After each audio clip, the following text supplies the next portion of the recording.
Ouais, voilà. C'est bon pour tout le monde? Ok, on y va. Donc le sujet de cette masterclass, c'était vraiment de vous partager des étapes, donc 10 étapes pour le coup, pour atteindre son poids idéal. J'aime pas parler de perte de poids parce que des fois, en fait, c'est plutôt une question d'aspect. Des fois, on se dit, voilà, je veux perdre du poids, mais parce que je me sens pas tonique, parce que je me sens flasque, etc. Et qu'au final, c'est pas vraiment le poids sur la balance qui est forcément le plus important, mais c'est surtout comment on se sent. Donc, quand je parle de poids idéal, c'est vraiment plutôt de se sentir bien dans son corps et d'avoir un poids avec lequel on se sent, un corps avec lequel on se sent bien et où du coup le poids finalement devient plus superflu et qu'on est plus dans la sensation. Donc, c'est plutôt ça qui me parle. Et donc, je vais vous apporter des étapes pour aller dans cette recherche d'idéal. Hop là. Alors, ce soir, il y a des personnes qui me connaissent, qui me suivent depuis le début. Enfin, quand je dis le début, c'est vraiment le début. Euh, puisque, puisque Laurent, par exemple, me connaît depuis que j'ai 14 ans. Mais il y a aussi des personnes, ça se trouve, qui viennent de me découvrir, que ça fait qui je suis. Et donc, du coup, voilà, je voulais juste prendre une petite minute pour revenir sur qui j'étais. Donc, je m'appelle Alexia Cornu, je suis coach holistique. Coach holistique, c'est quoi? C'est prendre l'individu dans son ensemble, dans sa complexité, et ne pas s'attarder uniquement sur l'alimentation, ou uniquement sur le sport, ou uniquement sur des détails, mais de vraiment prendre l'individu dans son ensemble et lui apporter des solutions qui tiennent compte de la globalité de sa complexité. Donc ça veut dire à la fois bien sûr la nutrition et le sport, mais ça veut aussi dire la gestion du stress, la gestion du sommeil, l'estime de soi, le bien-être de façon globale. Je suis devenue coach holistique au fur et à mesure des années, puisqu'à la base, j'ai une licence STAPS, donc j'ai fait des études en sciences du sport, et qui m'ont amenée à être entrepreneur très jeune. Donc j'ai créé ma première boîte en 2010, donc j'avais 20 ans, enfin 21 ans. Et ensuite, j'ai fait beaucoup de coaching à domicile, beaucoup de travail personnalisé en fait, où au fur et à mesure des années, j'ai augmenté mes compétences grâce au final aux clientes que je suivais. J'ai toujours coaché que des femmes, c'est vraiment quelque chose qui me tient à cœur, donc je suis très spécialisée sur tout ce qui va être physiologie féminine, et j'ai passé donc plusieurs diplômes ensuite après mes études universitaires, donc des brevets d'état, des diplômes de nutrition santé, donc plutôt l'approche naturopathique, la partie holistique de la nutrition, et non pas la partie où je compte les calories, je compte les macros, etc. Je suis plutôt sur une approche en termes de connexion à sa satiété, bienveillance aussi autour de l'alimentation pour éviter les troubles du comportement alimentaire. Et donc ça fait maintenant depuis 2010 que j'exerce en tant que coach, donc, et j'ai accompagné des centaines de femmes à la fois en France, mais aussi aux États-Unis où j'ai vécu pendant 8 ans et où je me suis beaucoup formée sur tout ce qui était justement physiologie féminine. Et c'est là où je me suis spécialisée sur l'accompagnement pré, postnatal et ménopause également, par rapport au périnée, parce que vous savez que je parle beaucoup du périnée, des abdominaux profonds. Donc c'est vraiment aux États-Unis où j'ai fait toutes ces certifications-là. Donc voilà en gros pour refaire un petit peu voilà, rapidement sur qui je suis. Maintenant, on va rentrer dans le vif du sujet, les 10 étapes, les 10 conseils que je vais essayer de vous détailler un maximum pour atteindre votre poids idéal, en tout cas vous sentir bien dans votre corps. La première chose, avant de commencer à savoir comment est-ce qu'on perd du poids, comment est-ce qu'on mincit, c'est de savoir d'où on part. Et je pense que c'est important déjà de se dire, ok, faisons un état des lieux général pour avoir des repères. Et pour celles qui me connaissent, vous savez à quel point je déteste les balances et que j'ai plutôt tendance à vous dire, ah bah les balances, on les brûle, on les jette, on les crame, tout ce que vous voulez, mais on ne garde pas les balances. Alors pourquoi pas la balance? Pourquoi est-ce que je suis contre les balances? Eh bien, tout simplement parce que, en fait, quand vous faites un programme holistique, quand vous reprenez le sport, quand vous faites un rééquilibrage alimentaire, votre composition corporelle va changer. Et il faut savoir que le gras prend beaucoup de place, mais ne pèse pas lourd, alors que le muscle ne prend pas beaucoup de place, mais pèse très lourd. Donc, ça m'est arrivé des dizaines et des dizaines de fois, dans des accompagnements individualisés, d'avoir des femmes qui ne perdaient pas 1 kilo, mais avaient perdu 2 tailles de pantalon. Parce qu'en fait, elles avaient perdu beaucoup de masse grasse, beaucoup d'eau, donc elles ont vraiment dégonflé, elles se sont affinées, elles se sont tonifiées, elles ont augmenté leur masse musculaire, qui font que sur la balance, le poids était le même. Par contre, 2 tailles de vêtements en moins. Et ça, c'est ce qu'elles voulaient au final. Et donc c'est pour ça que je vous dis que le poids, c'est pas l'objectif pour moi, c'est pas l'objectif principal, c'est vraiment comment on se sent. Donc pour avoir des repères, ce que je vous invite à faire, et vous pouvez noter, ça va être prendre des photos, de prendre des vêtements de test et de prendre des mesures. Donc avec un petit mètre de couturière, par exemple, de mesurer. Mesurer votre progression, alors ça veut dire, parce qu'on parle de poids, mais on parle aussi d'activité physique, moi j'englobe vraiment tout dans mon approche, donc de mesurer aussi sa progression par rapport à l'activité physique, de se tester sur est-ce que vous êtes capable de toucher vos pieds, par exemple, quand vous descendez, pour tester votre flexibilité. Est-ce que si vous vous mettez dos au mur et que vous tendez les bras, est-ce que vos épaules vont toucher, est-ce que vos mains vont toucher le mur? Par exemple, combien de temps est-ce que vous êtes capable de tenir sur une planche sur les coudes, mais aussi sur une planche latérale, sur une planche sur les mains. Donc d'avoir des petits tests comme ça permet de mesurer sa progression, de savoir d'où est-ce qu'on part, mais aussi de pouvoir voir est-ce qu'on avance et est-ce qu'on fait les bonnes choses. Parce que le fait d'avoir des mesures va vous permettre de pouvoir régler ensuite est-ce que vous allez ou pas dans la bonne direction et de pas faire quelque chose pendant 3 mois et au bout de 3 mois de se dire mais ça marche pas. Mais du coup, si vous n'avez pas pris les mesures, c'est dur de savoir exactement est-ce qu'il y a quand même des choses qui ont marché ou pas. Ou est-ce que vraiment ça n'a pas marché du tout. Donc voilà, je recommande moi souvent de prendre les mesures une fois en moyenne. Je vous ai mis un petit exemple du coup de mesures que moi je propose. C'est un exemple que vous avez dans le cahier interactif pour les personnes qui ont mon cahier interactif. Donc de mettre la date pour pouvoir suivre justement ça. Et puis ensuite de pouvoir traquer donc votre poids, même si pour moi ça reste vraiment pas le plus important, mais ensuite vos circonférences. Les circonférences sont très intéressantes. En complément de ça, ce que vous pouvez aussi rajouter, ça va être éventuellement des photos de vous, toujours dans la même tenue, avec la même luminosité, à même distance, parce que forcément, sinon on peut jouer avec les contrastes et c'est pas très, du coup c'est pas très efficace comme outil de mesure. Moi, ce que je préfère, c'est les vêtements test. Je vais pas vous le cacher, je trouve qu'une robe, un jean, voilà, vous avez des vêtements et vous savez très bien quand vous les fermez ou pas, si ça va ou pas. Et je trouve que ça reste quand même meilleur moyen régulièrement de voir où est-ce que vous en êtes de votre transformation. Deuxième conseil, d'avoir une activité physique adaptée. Parce qu'il y a souvent des idées reçues sur le fait qu'il faut beaucoup transpirer, faut souffrir pour que ça fonctionne. C'est faux, d'accord? Encore plus quand on prend de l'âge, puisque avec l'âge et avec l'arrivée de la ménopause, avec la diminution naturelle de notre masse musculaire, ce dont on a besoin surtout, c'est d'avoir un métabolisme qui fonctionne. Et un métabolisme qui fonctionne, ça veut dire une masse musculaire qui est élevé et non pas le fait de transpirer et de faire du cardio dans tous les sens. Donc, la première chose, ça va être de se dire que son métabolisme, il va varier suivant différents facteurs. Donc, l'âge, les hormones, le sexe, la masse musculaire, etc. Votre métabolisme, il est très important puisque c'est en gros le nombre de calories que votre corps va consommer par jour à ne rien faire.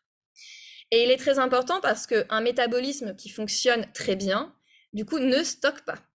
Et à l'inverse, quand votre métabolisme fonctionne au ralenti, c'est là où vous allez stocker des graisses. D'accord? Donc, le métabolisme, gardez ce mot-là en tête puisque c'est vraiment ce qui va être très important quand vous allez être dans une recherche de poids idéal. Ensuite, ce qui va être important aussi par rapport à l'activité physique, ça va être les différentes familles énergétiques. Donc, comme je vous disais tout à l'heure, le cardio, on consomme beaucoup de calories, c'est vrai. Quand on va courir ou quand on fait une activité où on transpire beaucoup, oui, on brûle plus de calories que quand on fait une marche ou quand on fait une séance de musculation. C'est vrai. Maintenant, ce qu'il faut savoir, c'est qu'on brûle des calories, certes. Calories, c'est une énergie. Calories, ce n'est pas du gras.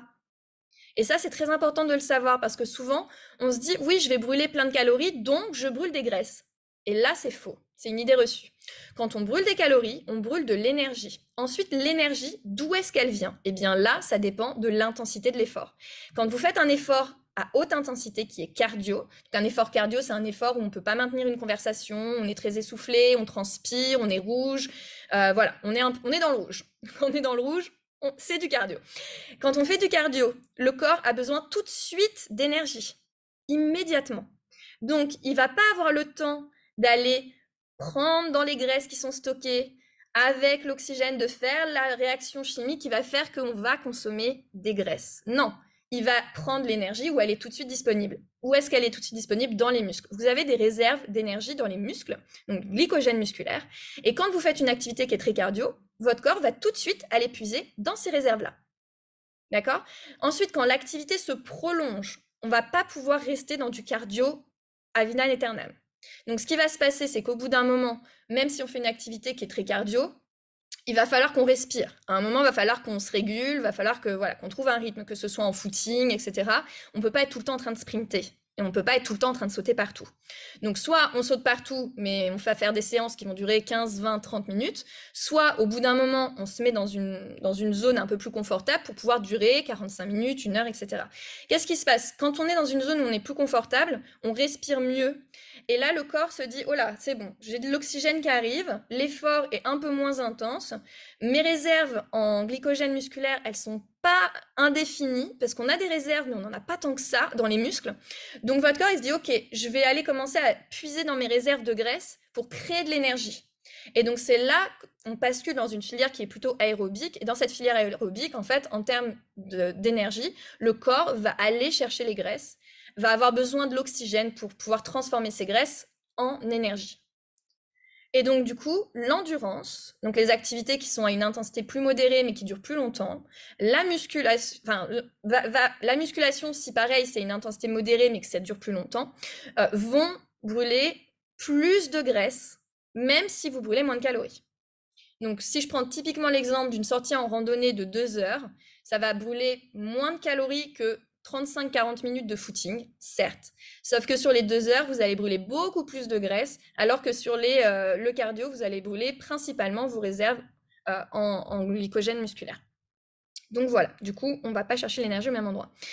Donc, quand on veut vraiment puiser dans les graisses, bah, je vais vous envoyer sur l'endurance.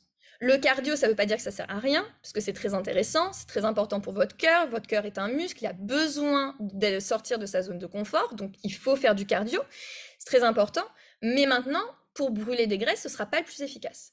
Alors la musculation, qu'est-ce qui est intéressant en plus dans la musculation? C'est que quand vous faites du renforcement musculaire, vous allez augmenter votre masse musculaire. Alors ça n'arrive pas comme ça c'est clair. La première chose, la première condition, ça va être je fais de la muscu et je mange suffisamment de protéines, parce que sans apport en acides aminés de l'extérieur, on ne synthétise pas de masse musculaire. Donc je fais du renforcement musculaire, je mange des protéines. Quand je dis je mange des protéines, c'est je me fais pas des shakers de protéines, hein, attention. Je mange des protéines naturelles. C'est-à-dire que je fais attention que dans mon alimentation, il y ait soit des légumineuses, qu'il y ait des oléagineux, qu'il y ait des graines pour les personnes qui vont être plutôt végétariennes. Et si vous mangez aussi de la viande, du poisson, des œufs, etc., vous aurez également des protéines d'origine animale. Donc, ce qui est important, c'est surtout d'avoir des protéines. Après, c'est un choix, que ce soit d'origine animale ou végétale, c'est comme vous le souhaitez. Mais il faut des protéines. Parce que les acides aminés, on ne les a pas en ressources. Tout à l'heure, je disais, quand on fait de l'exercice et qu'on a besoin d'énergie, votre corps, même s'il a plus de réserve en sucre, donc le glycogène musculaire, c'est les réserves en sucre, même s'il a plus de réserve, il va être capable avec le gras, donc les graisses, de transformer le gras en énergie, donc, du coup en glycogène. Ça, il est capable de le faire avec une réaction chimique qui a besoin d'oxygène. Maintenant, les acides aminés, il ne sait pas les créer. Donc, si vous apportez pas de protéines de l'extérieur, vous ne synthétiserez pas de masse musculaire. Vous pouvez faire autant de muscu que vous voulez pour augmenter votre masse musculaire, augmenter votre métabolisme. Si vous ne mangez pas suffisamment de protéines, ça ne marchera pas.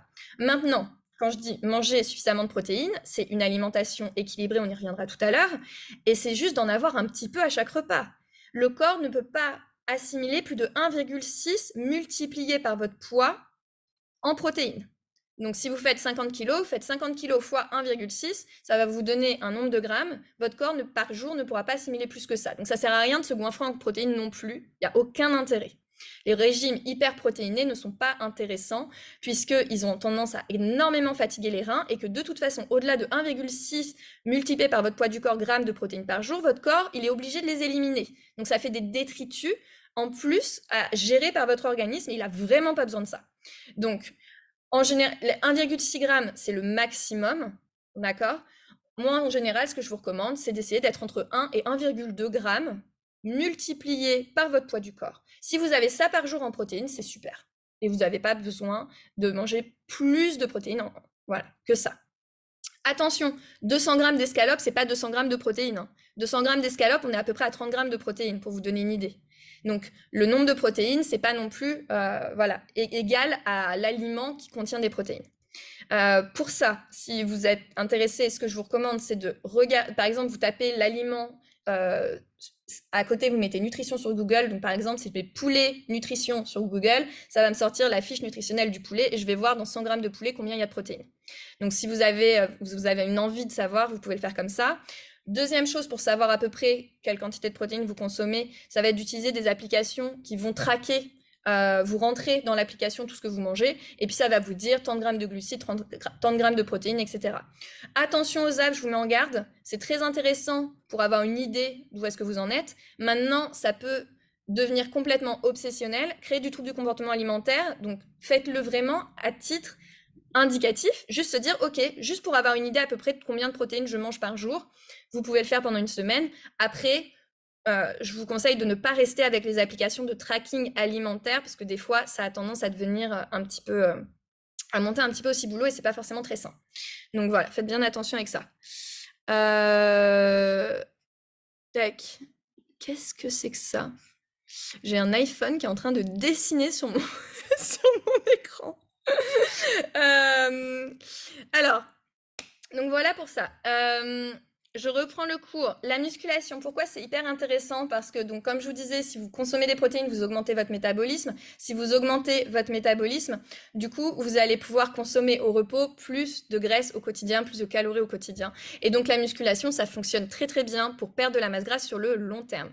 Il faut savoir qu'il faut environ 4 mois à peu près à raison de 3 séances par semaine avant que votre masse musculaire elle augmente réellement. D'accord? Donc, mais par contre, c'est hyper intéressant sur le long terme parce que vous pourrez vraiment avoir du coup des super résultats. Donc voilà par rapport à ça. Je regarde juste. Ah voilà. Non, c'est pas ça. J'essaye de voir un peu pourquoi il y a des. Vous les voyez aussi ou pas les traits sur mon écran? Ouais, hein? Qui a gribouillé sur mon écran? Alors, est-ce que je peux retirer ça? Parce que je sais même pas. Ah oui, qui peut voir? Ok, souris, machin, sélectionner texte, dessiner. Et si on veut annuler les dessins, effacer. Effacer tous les dessins. Oui! Parfait! J'ai réussi. Désolée pour cette petite avertie. Ne vous reprenez pas à dessiner sur mon écran, s'il vous plaît. Alors ensuite, donc les différentes familles énergétiques, je vous les ai citées. Les étirements, la gym douce, c'est aussi du renforcement musculaire. Les étirements, n'oubliez pas de les inclure dans votre programme sportif parce que plus vous faites de la mobilité des étirements, mieux vous réalisez ensuite les exercices de renforcement musculaire et de cardio, et donc vous avez de meilleurs résultats. Souvent, on les met de côté les étirements parce qu'ils ne consomment pas de calories, sauf qu'ils sont indispensables pour maintenir une bonne mobilité, un bon équilibre et vieillir en bonne santé, puisque sachez que les chutes sont vraiment un facteur chez les personnes qui sont âgées, sont vraiment un facteur de mortalité qui est très important. Et donc, on peut totalement prévenir des chutes et améliorer son équilibre grâce à un travail d'étirement et de mobilité. Donc, n'oubliez pas d'inclure ça dans votre entraînement sportif. Donc, l'idéal, ça va être de faire un petit peu de tout. Parce que l'endurance, c'est top pour consommer des graisses qui sont stockées. Le cardio, c'est hyper important pour votre santé parce que votre cœur a besoin de faire du cardio. La musculation, c'est quand même la vie parce que c'est ça qui permet d'être plus tonique et de perdre du gras. En plus de ça, ça évite d'avoir des douleurs, donc pour toutes les personnes qui ont des tendinites, etc., ça, vraiment, ça permet de travailler sur les douleurs. Donc voilà, de faire un mix de tout ça. Ce que vous pouvez faire, c'est surtout la musculation et d'inclure dans vos séances de musculation un petit peu de cardio. Nous, c'est ce qu'on fait dans les séances de HIIT sur le club. On a du coup du cardio en même temps qu'on fait la musculation. Et puis, l'endurance, c'est quelque chose qui est compliqué en général à caser dans la semaine, parce que c'est plus d'1 heure d'activité physique, donc je vous conseille de les faire peut-être le week-end, vous faire une randonnée le week-end par exemple, ça peut être très intéressant. Donc voilà par rapport à ça. Maintenant, ce que j'ai envie de vous dire, c'est que la meilleure activité physique, c'est celle que vous allez réussir à faire. Et donc, c'est bien d'avoir conscience de quelle activité physique a quel impact sur votre corps, mais que ensuite, si vous n'êtes pas motivé, si l'activité physique ne vous plaît pas et que vous ne la tenez pas dans le temps, il n'y a aucun intérêt. Donc, ce qui est important, ça va être aussi de faire une activité physique qui vous fait kiffer et une activité physique qui soit faisable par rapport à votre planning, par rapport à vos contraintes. Peut-être que ce sera que des séances de 30 minutes parce que vous ne pourrez pas faire autrement, peut-être que ce sera que le week-end, etc. Mais d'être très lucide sur qui est réellement faisable et trouver ensuite un équilibre. Et sachez que le seul échec qu'il y a, c'est de ne pas essayer. À partir du moment où vous lâchez l'affaire, c'est le seul moment où vous êtes en échec. À partir du moment où vous êtes en train d'essayer, même si ça ne fonctionne pas, vous apprenez quoi qu'il arrive. Donc continuez d'essayer. Peut-être que l'activité physique ne vous conviendra pas et c'est OK, trouvez-en une autre. Peut-être que le créneau ne vous conviendra pas, c'est OK, trouvez-en un autre. Peut-être que le temps n'ira pas, peut-être que le coach n'ira pas, peu importe. Ce qui est important, c'est d'essayer, de ne pas lâcher l'affaire. Et c'est là où vous arriverez à terme à trouver une activité physique qui est adaptée à la fois à votre objectif, mais aussi à la réalité de votre planning et de vos besoins. Hop là. Ensuite, l'équilibre alimentaire. Donc, par rapport à l'alimentation, on ne peut pas parler de gestion du poids sans parler alimentation. Ça paraît évident, même si ce n'est pas le seul facteur. Je vais essayer de vous donner les grandes lignes des premières choses sur lesquelles vous devez vraiment faire attention. La première chose, et ça pique en général, c'est de se poser la question, qu'est-ce qui me nourrit vraiment dans ma vie? Et là, je ne parle pas de nutrition. Je parle vraiment d'activité, de passion, de passe-temps, de votre soit une activité professionnelle ou pas, enfin voilà. Mais qu'est-ce qui vraiment vous nourrit? Parce que il y a énormément de troubles du comportement alimentaire qui sont liés à de la frustration, qui sont liés à de l'ennui, et qui du coup vont faire que ça va être très compliqué de trouver un équilibre alimentaire si on mange pour combler un vide, qu'on mange pour combler quelque chose. Donc la première chose que je vais vous dire par rapport à ça, c'est déjà de se poser cette question de qu'est-ce qui vous nourrit. Et donc du coup de pouvoir être attentif au kilo émotionnel. Ensuite, qu'est-ce qui vous empêche de mincir? Avant de se dire comment je perds du poids, c'est pourquoi est-ce que j'en prends? Et donc du coup, ça peut être hormonal. À la ménopause, typiquement, on a la masse musculaire qui diminue et donc le métabolisme qui diminue. Et donc dans ce cas-là, c'est ça qui fait que vous stockez davantage de gras. Donc on agit sur ça, on augmente le métabolisme en faisant plus de renforcement musculaire et en mangeant des protéines pour pouvoir rebooster le métabolisme. Ça peut être un manque d'hydratation. Faut savoir que le corps, il retient quand il n'a pas ce qu'il faut. Donc, si vous buvez pas suffisamment d'eau, qu'est-ce qu'il va faire? Il va faire des stocks d'eau. Si vous êtes en dette de sommeil, votre corps, il va se mettre dans un mode de survie. Il va sécréter, c'est comme pour le stress et le sommeil, c'est le même mécanisme. Votre corps se met sur un mode de survie, donc il va avoir tendance à sécréter énormément de cortisol, vous allez gonfler, et en plus de ça, vous allez être tout le temps un peu dans un état d'alerte, et vous allez stocker à cause du cortisol, d'accord?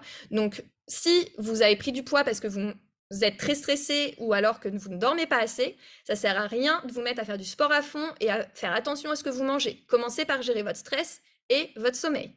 On commence d'abord par se dire qu'est-ce qui m'empêche de mincir avant de se dire comment je mincis.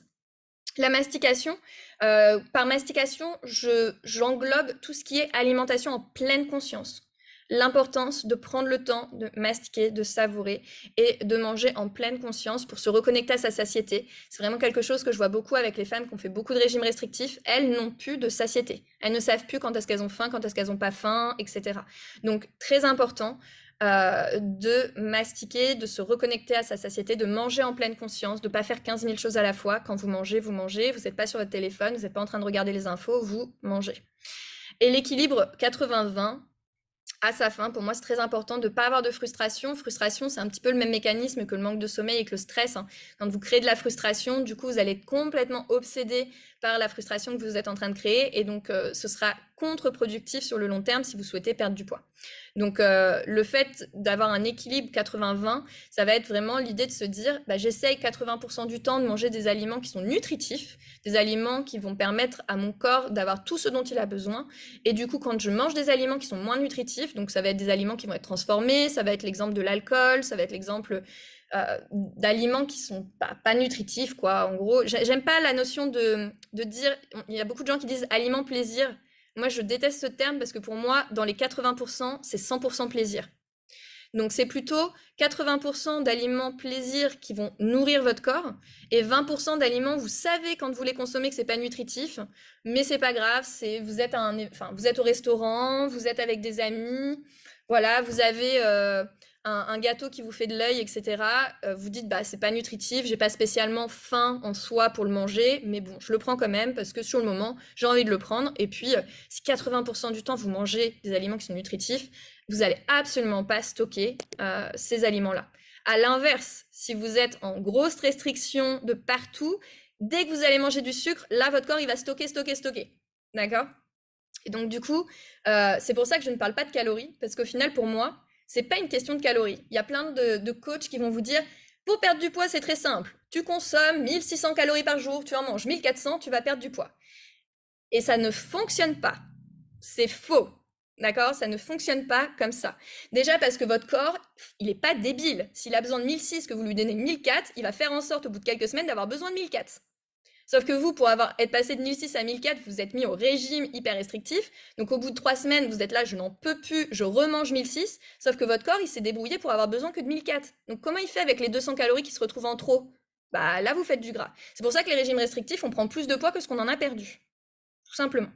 Donc, c'est pas une question de je compte mes calories, je suis en restrictif calorique, etc. C'est vraiment une question de je mange des aliments qui sont nutritifs, je les mange en pleine conscience, et si j'ai des troubles du comportement alimentaire à côté, je vais les régler avant de faire attention à la quantité que je mange.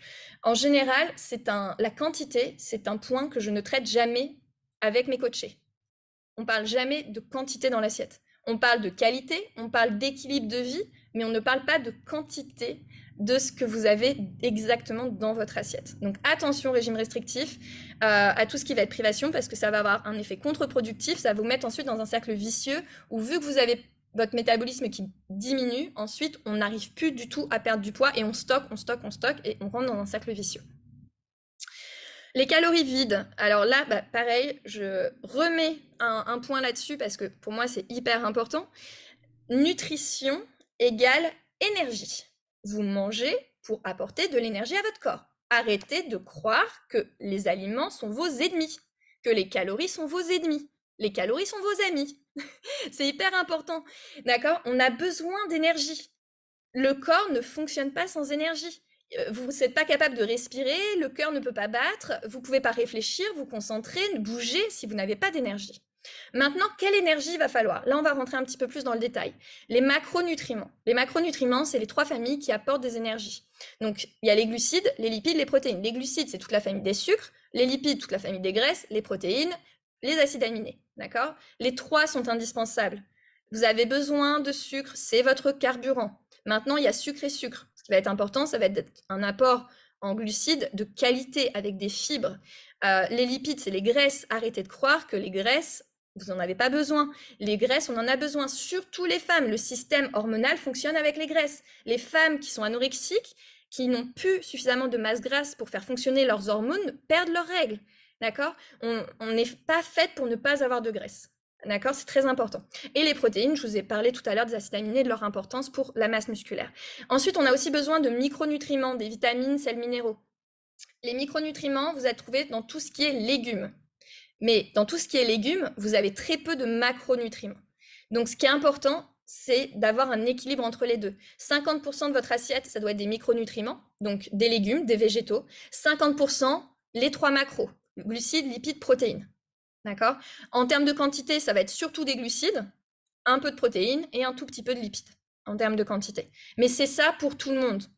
D'accord? Et c'est important que vous sachiez que c'est ça pour tout le monde parce que ça veut dire que c'est la même chose pour vos enfants, c'est la même chose pour votre mari, c'est pareil pour tout le monde. On a tous besoin de 50% de micronutriments de végétaux et de 50% de macros. Ce qui va varier, c'est la proportion.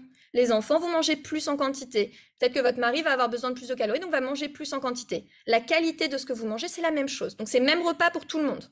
Très important. C'est juste ensuite la quantité qui va varier.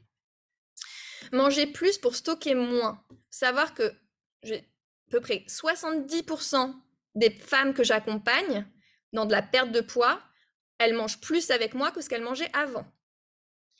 Parce qu'en fait, elles étaient dans ce système vicieux de restriction et donc de diminution du métabolisme. Et donc, elles arrivent finalement, elles mangent 3 yaourts par jour et puis elles prennent du poids, quoi. Parce que le corps, il a un métabolisme qui est complètement à l'envers. Donc, manger plus pour stocker moins. Mais manger plus quoi? Manger plus de macronutriments et avoir toujours des micronutriments. Ça permet de réguler l'index glycémique. Le fait d'avoir 50% de végétaux dans votre assiette permet d'avoir un index glycémique qui est bas et évite le stockage, puisque les fibres, celles qui vont permettre du coup de ne pas stocker des sucres, sont contenues dans les micronutriments, donc dans les végétaux. D'accord? Alors, qu'est-ce que j'appelle calories vides? Eh bien, ça va être tous les aliments, finalement, qui sont transformés. Tous les aliments qui sont allégés, les yaourts allégés, les gâteaux allégés, enfin, tout ce qui est transformé. Il y a deux gros inconvénients à ça. La première chose, c'est que ça ne vous nourrit pas, donc vous avez encore faim derrière. La deuxième chose, c'est que ça détruit votre microbiote. Parce qu'en fait, ces aliments sont tellement transformés qu'ils ont besoin de... Votre corps n'arrive pas à les assimiler, donc il va s'épuiser pour les assimiler, il va utiliser toutes ces bonnes bactéries, et donc ensuite, vous ne digérez plus rien. Donc, pour toutes les personnes qui ne digèrent plus rien, qui ont l'impression d'être intolérantes au gluten, intolérantes au lactose, qui ne digèrent plus rien, très souvent, ce n'est pas une réelle intolérance, c'est pas une allergie, c'est plutôt une intolérance temporelle qui est due au fait que votre microbiote est trop appauvri. Et donc, il n'y a plus rien qui se digère. Donc, quand c'est le cas, réintégrer un maximum de fibres, remanger 50% de végétaux dans chaque assiette, et vous verrez que vous allez pouvoir réensemencer votre microbiote, réapporter des bonnes bactéries. Mais évitez les aliments allégés. Quand vous avez envie de manger un bout de fromage, prenez un bout de fromage gras.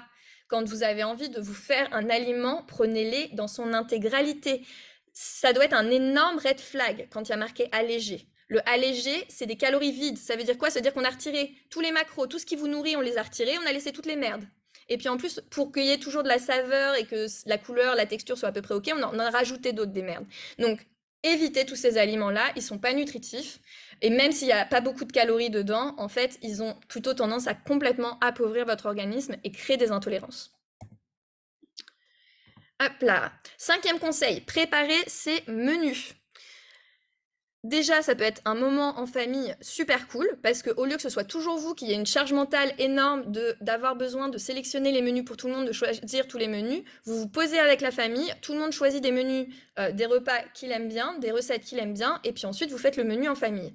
L'avantage de choisir les menus à l'avance, c'est de pouvoir faire une liste de courses et d'aller droit au but quand vous faites vos courses, donc de ne pas perdre de temps, et de ne pas avoir ensuite de déchets, parce que quand vous faites les courses au feeling, il y a toujours des trucs qui restent dans le frigo, vous savez pas quoi en faire. Donc ça va vous permettre de faire des économies, ça va vous permettre de moins jeter, et en plus de ça, ça va vous faire gagner en charge mentale une disponibilité énorme, parce qu'une fois que les menus ils sont faits, vous les affichez, et on ne vient pas vous dire on mange quoi ce soir, d'accord? C'est affiché. Ce qu'on mange ce soir, c'est affiché. Donc vous n'avez pas besoin, du coup, de le dire. En plus de ça, ça permet d'être plus organisé, et de répartir les tâches. Parce qu'après, quand vous avez, voilà, que ce soit votre femme, votre mari, vos enfants, etc., que le menu a été fait ensemble et que la liste des courses est affichée, que la liste des recettes est affichée, disponible pour tout le monde, ça veut dire que c'est pas forcément à vous de vous coltiner toute la préparation tout le temps. Vous pouvez totalement, du coup, vous partager les tâches, puisque c'est organisé. Alors que sinon, si c'est à vous de le gérer, vous gardez une charge mentale énorme, et puis vous savez même pas par où déléguer, donc quand on vient vous demander de l'aide, vous envoyez tout le monde bouler, parce que de toute façon, il y a que vous qui savez faire. Donc si vous ne recevez pas d'aide, posez-vous la question, est-ce que vous faites tout pour en recevoir? Mettez en place de quoi recevoir de l'aide. Vous verrez que ce sera plus facile. Et en général, quand on en demande de l'aide, on en a. Notre problème souvent, c'est qu'on n'en demande pas. Donc on s'organise, on inscrit les repas dans l'agenda, toute la famille les a sous le nez, et comme ça, on se répartit les tâches. Maintenant, on va laisser un petit peu la nutrition de côté, on va partir sur la partie objectif qui pour moi est indispensable quand vous avez envie d'atteindre un poids idéal. Ça va être que votre objectif il soit précis et mesurable. Parce que souvent on se dit oui, je veux perdre du poids. Bah ouais, mais combien, quand, pourquoi? Et comment est-ce qu'on sait si vraiment tu l'as perdu ou pas? Parce que est-ce que vraiment tu veux perdre du poids ou est-ce que tu veux rentrer plutôt dans ton jean? Et donc vraiment de vous mettre des objectifs qui soient très précis, mesurables et que vous puissiez savoir comment est-ce qu'ils ont été validés. Parce que des fois, j'ai des personnes qui viennent me voir et qui me disent moi Alexia, je veux me sentir mieux dans mon corps. Ok, super, ça me fait une belle jambe. Ça veut dire quoi pour toi? Parce que ça veut pas dire la même chose pour toi que pour moi. Donc qu'est-ce que ça veut dire réellement? Donc notez précisément ce que vous voulez atteindre comme objectif et détaillez un maximum. Écrivez un pavé sur ok, je veux être comme ci, comme ça, telle date, tel truc, détaillez un maximum. Et ensuite, mettez un critère de réussite. C'est réussi si ça, ça, ça, ça. Et comme ça, vous checkez les box et vous voyez où est-ce que vous en êtes. Ensuite, ces objectifs-là, il va falloir les découper. Une fois que vous avez votre objectif principal, ça va être de les mettre en passage à l'action. Donc si votre objectif, par exemple, c'est avoir perdu 10 kilos avant avril pour vous sentir mieux dans votre corps, eh bien, ça peut être de créer des petits objectifs intermédiaires. Donc, pour avoir perdu 10 kilos, bah, va falloir faire du sport. Pour me motiver à faire du sport, je fais quoi? Je m'inscris à un semi-marathon. Pour avoir perdu 10 kilos, bah, faudrait que je cuisine un petit peu plus moi-même. Et donc, du coup, je vais me noter en objectif intermédiaire de cuisiner maison tous mes repas. M'entraîner à courir le semi-marathon, enfin, etc. Et en fait, vous répartissez des objectifs intermédiaires. Ces objectifs intermédiaires, vous les transformez ensuite en passage à l'action concret. D'accord? Pareil, que vous puissiez valider, cocher, très important, qu'il y ait vraiment un suivi des objectifs et que ces objectifs deviennent des passages à l'action. Parce que si ça reste juste des objectifs comme ça, il va rien se passer. Maintenant, quand un objectif, il a été découpé en passages à l'action, que ces passages à l'action, ils sont faisables, bah, il n'y a plus qu'à, hein. C'est quand même beaucoup plus facile. Alors que quand on se dit perdre 10 kilos, on est là, comment je vais faire? Je commence par quoi? Où est-ce que je vais? Alors que finalement, bah, là, on se dit, OK, faire du sport 2 fois par semaine. Je prends mon agenda demain. Je dis, OK, quand est-ce que je peux faire du sport cette semaine? Tac, tac, c'est noté, on n'en parle plus. Ensuite, choisir une action à la fois. Ça, on est les professionnels de l'autosabotage, n'est-ce pas? On aime bien se mettre 1 million d'objectifs. Comme ça, on est sûr de ne pas pouvoir les atteindre. Parce que c'est sûr que si on se dit, OK, demain, je commence, je mets mon réveil à 5h30 du matin, et puis je bois un grand verre d'eau, et après je fais 15 minutes de méditation, et après j'enchaîne avec 10 minutes de yoga, et puis après je vais faire un soin du visage, etc. Et puis après j'enchaîne avec ma journée, et le soir, au secours, au secours, au secours. En fait, quand vous faites ça, ça s'appelle de l'autosabotage. C'est-à-dire que vous vous mettez dans les meilleures dispositions pour que ça ne fonctionne pas. Et donc, du coup, ça fonctionne pas forcément. Et puis après, vous dites, bah, je comprends pas pourquoi ça fonctionne pas. Bah oui, parce que vous avez mis 1 million de choses à faire à la fois. Donc, c'est normal. Donc, un objectif à la fois, une action à la fois. Très important. Ensuite, on prend rendez-vous avec soi-même. Si vous attendez que ça arrive comme ça par hasard, ça n'arrivera pas. Donc, très important de prendre des rendez-vous, de bloquer des créneaux avec vous-même. Replanifier et ajuster. Ça ne marchera pas du premier coup. Et c'est OK. Soyez flexible avec vous-même. Partez pas dans ce truc du foutu pour foutu. Vous avez essayé 2 fois, ça marche pas. Ah bah je suis nulle, j'y arriverai jamais. Non, essayez différemment, essayez autre chose. C'est OK. Je vous ai dit tout à l'heure, il n'y a pas d'échec tant que vous êtes encore en train d'essayer. Le seul échec, c'est d'arrêter. C'est d'abandonner totalement et de ne plus rien faire. Donc tant que vous êtes en train d'essayer, ça arrive que ça ne marche pas, mais quand ça ne marche pas, on apprend et on fait différemment. Et puis, définir des créneaux, ça va être important de définir des créneaux à la fois, oui, de sport, des créneaux de temps pour vous, mais aussi des créneaux tampons. Parce que souvent, on regarde son planning et on dit, OK, je vais faire ça, ça, ça, ça. Sauf qu'il y a des imprévus chez tout le monde. Sauf que si, quand vous faites votre planning, vous ne tenez pas compte des imprévus, des sollicitations qui vont arriver, des choses, des conduites, des machins, enfin bref, du coup de fil que vous n'aviez pas voilà, prévu, mais vous le prenez quand même, etc. Et au final, bah, ça décale tout votre planning, parce que votre planning, il était millimétré. Mettez des zones tampons dans votre planning pour avoir justement cet espace que quand il y a des imprévus, ça ne vous décale pas tout et vous arrivez quand même à aller au bout de votre journée. 9e conseil, suivre ses progrès. J'en ai parlé tout à l'heure. Prendre les mesures au début, c'est bien. Et ensuite, ça va être de continuer de suivre où est-ce que vous en êtes. Donc, de reprendre les mesures tous les mois, c'est important. Mais ça peut être aussi de noter vos sensations, d'avoir un petit cahier. Alors, ça peut être un bugeot, ça peut être un journal de bord, ça peut être un journal intime, ça peut être un agenda. Peu importe l'outil que vous allez utiliser. Mais je vous invite vraiment à noter vos sensations, à vraiment suivre votre progression. D'accord? C'est quelque chose qui marche très bien, par exemple, sur les programmes Easy Start et Abdominaux Périnée. Le fait que les filles, elles laissent en dessous de chaque séance un commentaire sur leur ressenti. Quand elles refont les séances ensuite, elles peuvent voir la première fois qu'elles avaient fait les séances, comment elles s'étaient senties. Et ça permet vraiment de voir sa progression et c'est extrêmement motivant. Tous les outils qui vont vous permettre de mesurer votre progression vont vous entretenir cette motivation. Vous me demandez tout le temps, Alexia, je fais comment pour être motivée? Bah, une des clés pour être motivé, c'est de laisser des traces, de noter, de pouvoir suivre vos progrès, de ne pas être uniquement au pif. Parce que si vous êtes uniquement au pif, du coup, vous ne savez pas où est-ce que vous allez. Donc, c'est très important d'avoir des outils de suivi de vos progrès. Et le 10e conseil, ça va être de s'occuper de soi. Et c'est hyper important parce qu'en fait, très souvent, quand on veut atteindre son poids idéal, on se met en mode machine, on se dit ok, je vais faire ça comme sport, je vais faire ça comme repas, je vais faire ça comme planification, etc. Je mets mes objectifs, machin, je me mets en mode machine de guerre. Et on est un petit peu aussi alors là, on n'est plus dans de l'auto-sabotage, on est dans de la maltraitance. On veut vraiment se taper dessus avec le bâton, de se dire, voilà, on y va, on y va, on y va, et puis de toute façon, si ça marche pas, c'est que t'es nul, etc. Et en fait, on oublie toute la partie bien-être, amour de soi. Et quand vous avez envie d'atteindre un poids idéal et de vous sentir bien dans votre corps, le fait de s'occuper de soi, c'est une des priorités.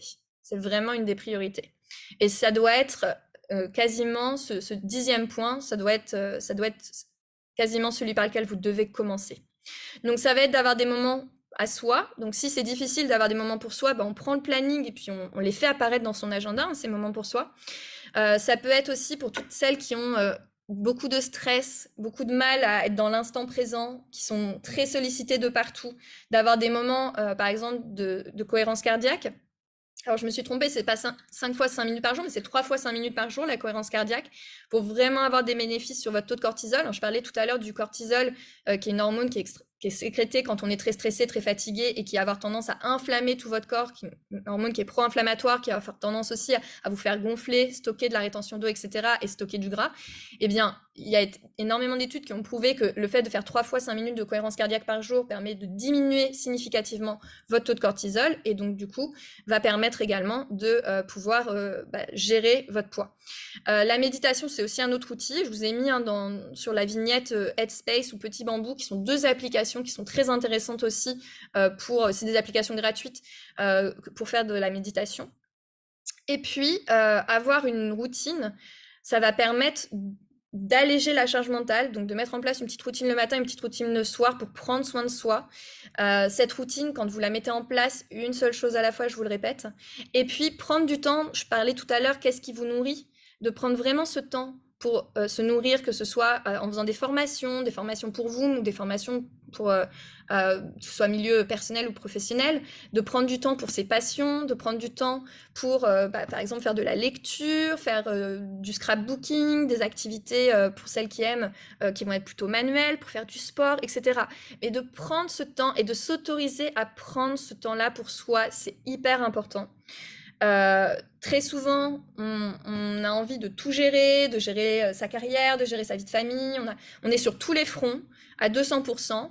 Et on se dit qu'on ne peut pas, mais on peut. Je vous assure qu'on peut, parce que toutes les filles que j'ai accompagnées avant, elles pensaient aussi qu'elles pouvaient pas, et elles ont réussi, donc c'est qu'elles peuvent. Et j'en ai qui ont des carrières qui sont très remplies, avec des postes à énormément de responsabilités, qui ont réussi à prendre ce temps-là pour soi, à s'autoriser à prendre ce temps-là pour soi, malgré une vie de famille très remplie aussi. Donc c'est faisable. Mais par contre, ça se passe là.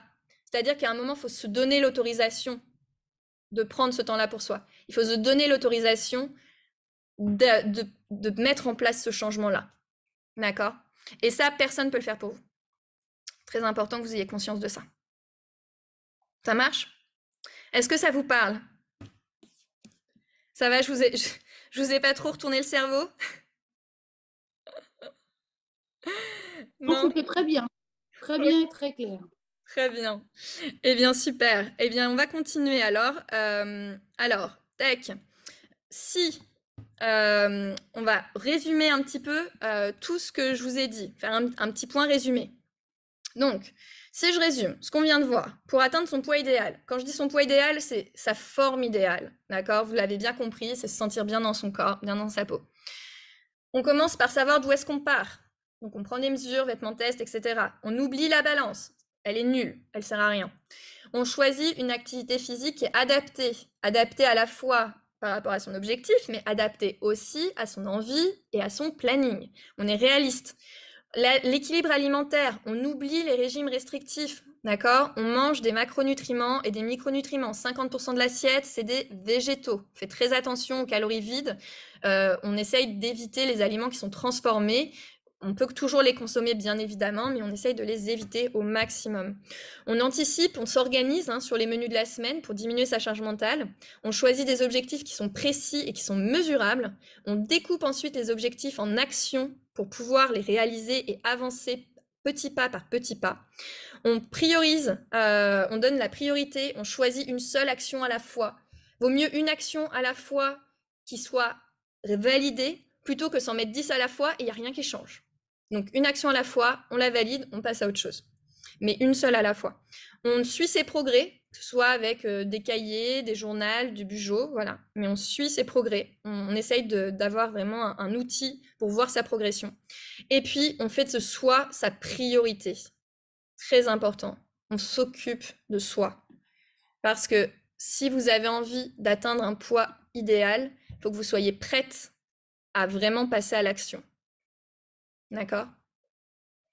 Alors, hop là, si et seulement si vous êtes prête à passer à l'action.